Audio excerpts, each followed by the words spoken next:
여성가족부 강선우, 교육부 이진숙 장관 후보자의 운명이 이르면 오늘 결정됩니다. 대통령실에서 오늘 관련 논의를 하는 가운데 민주당은 신중론 속에 적극 어모 기류를 유지하고 있습니다. 국회 취재기자 연결합니다.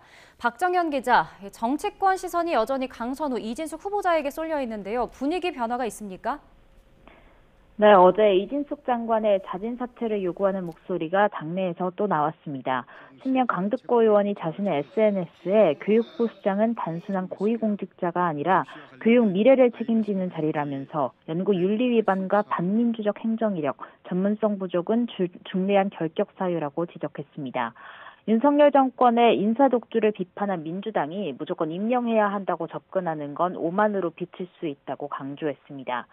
김상욱 의원에 이어 두 번째로 이진숙 후보자 공개 사퇴를 요구한 건데 두 의원 모두 동료 의원인 강선우 후보자에 대한 언급은 삼가는 것도 눈여겨볼 대목입니다. 하지만 당 공식 입장은 여전히 완고합니다. 당 핵심 관계자들은 오늘 통화에서 특별히 하자 있는 인물은 없다. 후보자를 전원 임명해야 한다는 기조는 변함없다고 입을 모았습니다. 민주당은 내각 구성이 계속 지체된다면 지난주 법무부 정성호 장관 청문보고서를 표결로 채택했듯이 상임위에서 의석수로 밀어붙이는 것도 검토하고 있습니다. 다만 오늘 대통령실에서 청문회 관련 내부 보고가 잡혀 있는 만큼 인사권자인 이재명 대통령 결정과 주파수를 맞출 거로 보입니다. 국민의힘은 약한 고리인 두 후보를 겨냥해 공세를 이어가고 있습니다. 국민 눈높이에 맞지 않는 후보들을 임명 강행하려는 오만과 독선이 국민주권 이재명 정부의 진짜 모습이냐며 지명 철회를 거듭 압박하고 있습니다.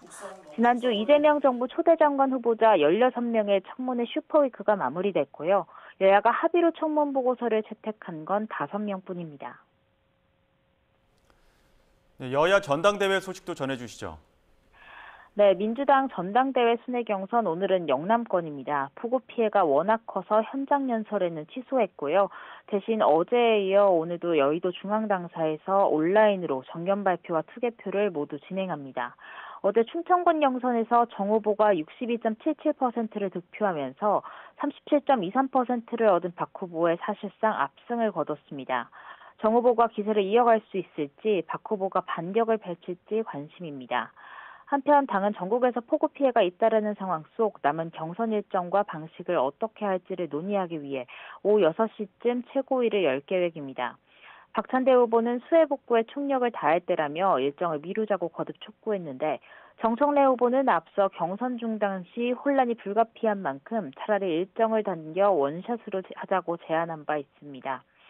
국민의힘도 다음 달 22일 전당대회 날짜가 정해지면서 당권 주자들 행보에도 본격 시동이 걸린 모습입니다. 김문수 전 고용노동부 장관이 오후 2시 출마 선언을 예고하면서 가장 먼저 당대표에 공식 도전장을 냈는데요. 첫 행보로는 수해 현장을 찾습니다. 당권 주자로 꼽혀온 나경원 의원은 오늘 오전 SNS 글을 통해 불출마 의사를 밝혔습니다.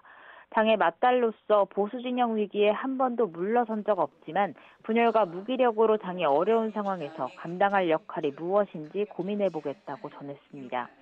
아울러 어제 한동훈 전 대표와 안철수 의원도 오찬회동을 한 거로 파악됐는데요.